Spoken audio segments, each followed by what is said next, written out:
Lorsqu'on commence la cueillette sauvage, c'est parfois vraiment difficile de se retrouver dans toute l'information qui est disponible pour nous. Moi, j'ai commencé la cueillette sauvage en 2013 et puis j'ai toujours eu un gros penchant pour les livres. Dans cette vidéo, je vais vous présenter mes recommandations qui, selon moi, sont les meilleurs livres de référence pour les débutants et les débutantes. Donc, on va commencer par les livres d'identification. J'ai juste ici derrière moi, justement, mes livres préférés. Donc, ici, on a les guides Fleur-Bec. Moi, ce que j'aime, c'est qu'ils sont divisés soit en thèmes ou en milieux de cueillette. Donc, on a par exemple ici Plantes sauvages des villes et des champs. Donc, si moi je suis quelqu'un qui habite en ville ou je suis quelqu'un qui habite à la campagne, je peux me procurer ce livre-là et toutes les plantes que je vais retrouver pratiquement à l'intérieur, je vais être déjà dans le milieu finalement pour les observer. Donc, je vais vous donner un autre exemple ici. J'ai plantes sauvages du bord de la mer, plantes sauvages des lacs et des tourbières, plantes sauvages comestibles qui est un petit peu plus général, la flore printanière. Je trouve que les photos à l'intérieur vont vraiment être très bien prises. On voit vraiment là, les plantes de proche. Aussi, il y a des cartes avec les lieux finalement de distribution qu'il y a partout en Amérique. On voit là, notamment le Canada, mais une partie des États-Unis aussi, donc ça peut être vraiment super pertinent. Il y a comme les pages sont colorées, donc on peut vraiment aller chercher par couleur aussi.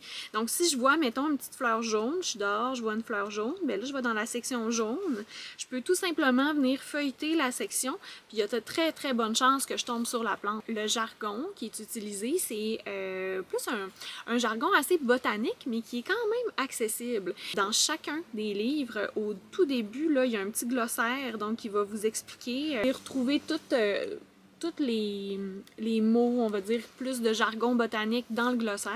Fait que ça vous permet vraiment toujours de pouvoir vous y référer si vous avez besoin.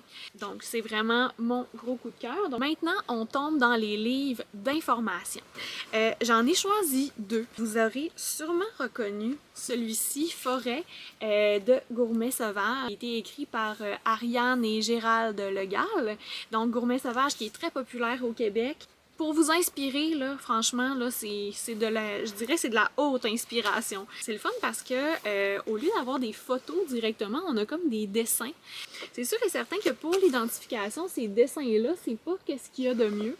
Il y a des photos aussi qui sont intégrées, mais c'est plutôt des photos de recettes.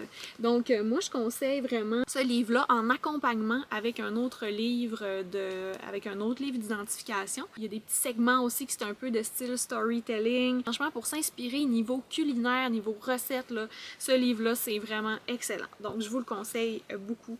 Donc, Forêt, identifier, cueillir et cuisiner de Gérald Legal et Ariane Paris-Legal de Gourmet Sauvage. Ensuite, un autre coup de cœur dans mes livres d'information qui, pour moi, ça a été vraiment des livres hyper marquants.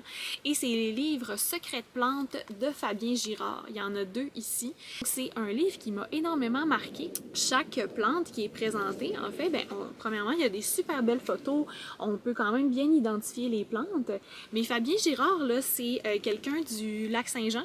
C'est un biologiste avec beaucoup d'expérience sur la cueillette, beaucoup d'expérience sur les plantes.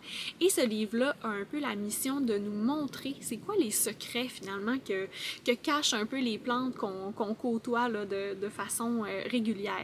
Et puis, tantôt je parlais un peu de storytelling, ben ça c'est vraiment dans ce style-là. Donc c'est comme si Fabien Girard nous parle un peu en nous racontant des histoires en lien avec les plantes. Il y a un petit côté plus scientifique aussi, donc il va nous parler des composés actifs des plantes. Je vous laisse un peu la surprise. Honnêtement, je ne serais pas la même personne si je n'étais pas tombée sur ce livre. Donc je vous les conseille vraiment. En plus, sont assez abordables. On peut les trouver facilement. Niveau information, ça peut vraiment venir hyper bien compléter un livre plus guide Fleur-Bec, comme je vous montrais tantôt. Plus identification. En troisième partie, je vous montre des livres qui sont plutôt hybrides, donc qui vont faire les deux. Que j'avais de la misère un peu à classer.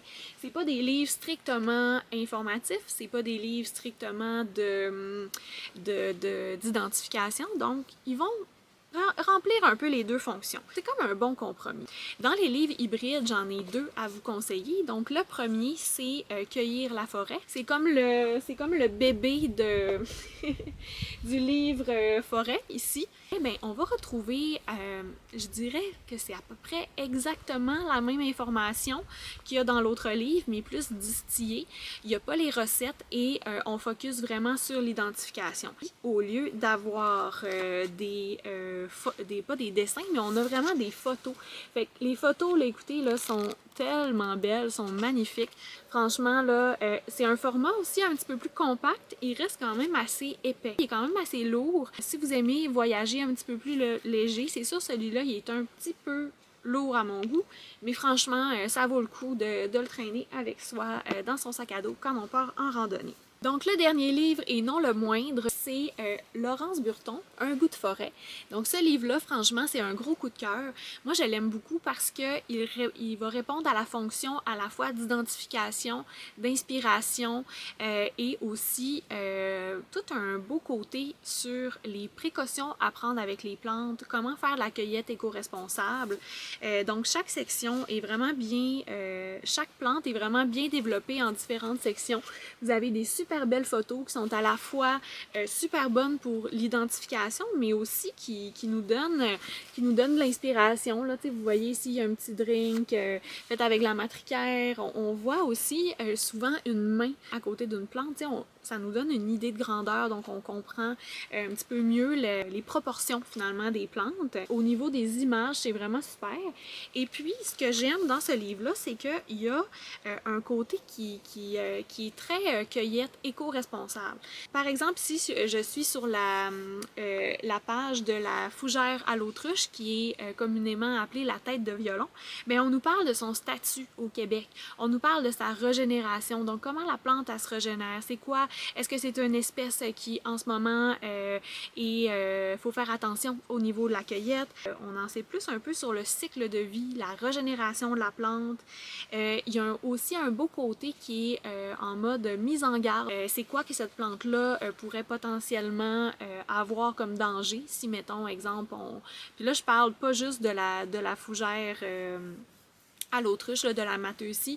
Je parle vraiment de toutes les plantes. Là, dans le livre, on nous dit c'est quoi les précautions à prendre. Si on nous parle des confusions possibles. C'est vraiment génial parce que souvent dans les livres, on nous parle pas nécessairement des confusions possibles.